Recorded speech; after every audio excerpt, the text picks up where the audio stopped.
said to Moses, "Say to Aaron, stretch out your staff and strike the dust of the earth, so that it may become gnats in all the land of Egypt." And they did so. Aaron stretched out his hand and with his staff and struck the dust of the earth, and there were gnats on man and beast. All the dust of the earth became gnats in all the land of Egypt.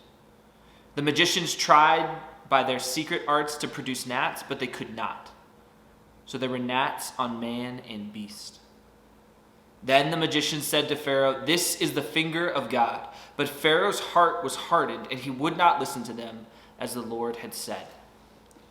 So this is the third plague. It's dust becoming gnats, right? Like small buzzing flies flowing everywhere, filling the lives of everybody in Egypt.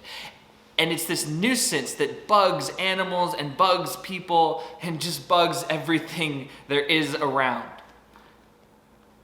But the story in this section is really short. It's not even really focused on the gnats. What it's focused on is the magicians. See, up to this point, the magicians have been able to kind of produce or reproduce what Moses and Aaron had been doing.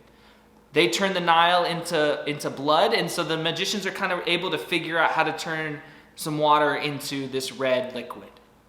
They make frogs come up out of the Nile and cover the land of Egypt. Well, they're able to kind of make frogs appear as well. But now they try and they try and they try, and they cannot do this. They can't make dust become gnats.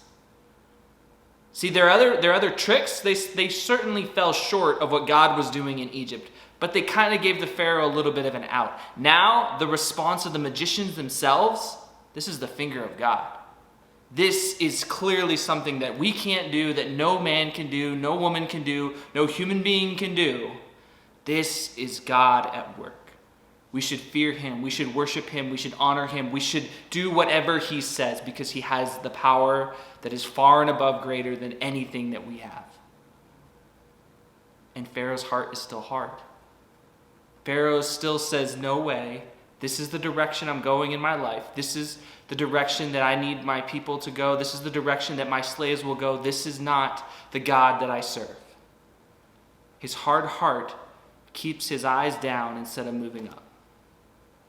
Now, the reality is that God has come to transform hearts, right? Jesus in this world, he's come to change hearts, and the power of the Holy Spirit, he has come to change lives.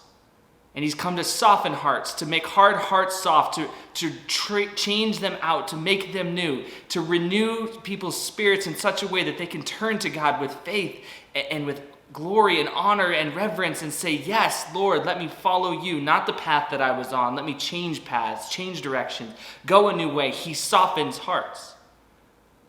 And what Jesus is calling us to do when we go is to act as Moses and Aaron in proclaiming the gospel, proclaiming good news that God has come. He's calling on us to seek out those whose hearts are changed, to seek out those whose hard hearts become soft. See, we all have hard hearts in the beginning. We are all sinners. We all desire to go our own way, to make our own path, to do things the way that we think they should be done. But when God transforms us, when our hearts are changed, when we become followers of Jesus, well, that's something that God does to make us new. And in that new life, God calls us to find others who respond in the same way. See, Pharaoh had people around him that began to see the power of God, began to see something different. I'm not saying they became these unashamed believers that they would worship the one true God, but I'm saying that they began to see that God was at work. They began to recognize that the Lord, Yahweh, was a God that they didn't understand, that they didn't have more power than, that they couldn't control, that he truly was a God with power, with sovereignty. But Pharaoh wouldn't listen to his magicians. And yet when God calls us to be witnesses, he's asking us to act like them, in the sense that we are there to be witnesses to others. And we hope that their hearts will be transformed. And it starts with our hearts being transformed.